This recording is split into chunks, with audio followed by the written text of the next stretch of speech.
Hello, friends. This is Dave Hurwitz, executive editor at ClassicsToday.com, here with this really extraordinary new recording of Shostakovich's Suite on Verses by Michelangelo, Buonarroti.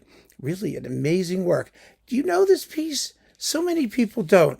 Shostakovich wrote marvelous song cycles, but at the end of his life, the very, very end of his life, when composition was difficult for him, he composed a trilogy of pieces, the 15th Symphony probably, but vocal works. The 14th Symphony, Babi Yar, the 13th Symphony, and this piece, the Suite on Verses of Michelangelo. Now, the two symphonies are well known because they're part of his canon of symphonies, and so they get a great deal of attention. This, less so. It was written for voice and piano, for bass or baritone soloist and piano, really a bass, and then he orchestrated it very sparingly, but very powerfully. It's an amazing piece. In some ways, it's his musical testament. It's not as pessimistic as Babi Yar. It's not as pessimistic as the 14th, which is all about death. It's not as public as Babi Yar. It's quite similar in some respects to that work, at least in the way it ends. And it's unbelievably moving. The poetry is moving and topical, extremely topical. I want to share with you a couple of the poems that he set, which are really, really something. Powerful poetry, beautiful poetry that Michelangelo wrote. They're on subjects such as death, love, night, artistry, and to the exiled. This one is particularly powerful. I need to, of course, you get the text, which is nice of them, but they're in teeny, teeny, tiny, somewhat pale print. So let me see what we can do. To the exiled, all we should say of him cannot be said. His splendor was too much for our weak eyes. Easier to blame the masses who condemned him than measure our highest virtue against his least. He came down here into our failing world for our good, then ascended back to God. Wait a minute. Let's get to the rest of it. And the gates that heaven opened wide, his homeland shut to thwart his just desire. I call her thankless, nurse of her own ills and her damnation, showing just how direly she mistreats the most perfect of her sons. Among 1,000 proofs this will suffice.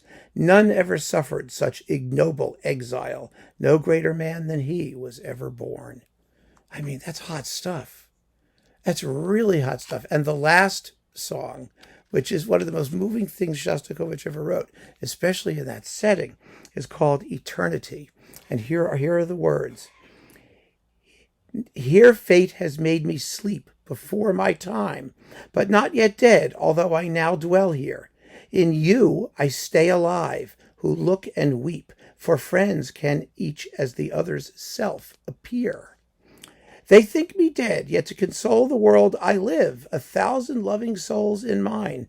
Therefore I am not dead, this I avow, and death's decay can never touch me now. I get emotional just reading the poem, and the setting is incredible. The setting is a child's nursery rhyme, for the most part, at the beginning and the end, as light as can be, with delicate orchestration of flute and piccolos, celesta, glockenspiel, and then the actual song. The voice comes in, and it's a darker and more sonorous, setting of the words, but it ends with just a tinkle of bells just drifting off into the universe. It's so touching. It's incredible. It's absolutely great. It's a great, great, great work that very few people know.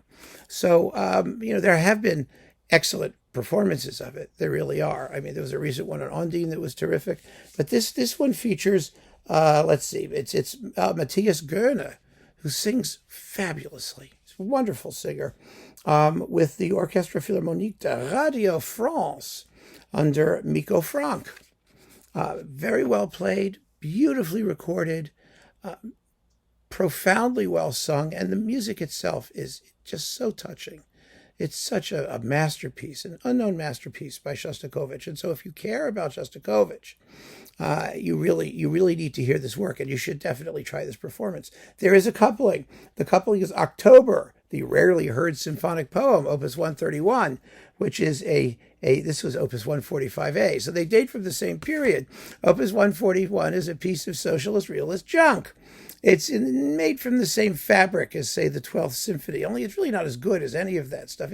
It does what you expect it to do.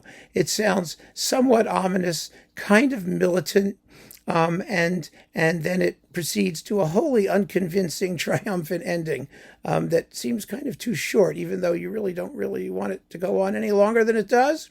I mean, it's Shostakovich on autopilot. You can tell instantly that it's Shostakovich. All of his fingerprints are there, but it's not by any means a great work. But that doesn't matter. What matters is the Suite on Verses of Michelangelo. And having October is actually a cool thing because it will round out many a Shostakovich collection. It's not an easy work to find in a convenient place. So I definitely recommend that you give this a listen and try and do it with a dry eye. I can't. I absolutely can't. So keep on listening, friends. Thanks for joining me. Take care.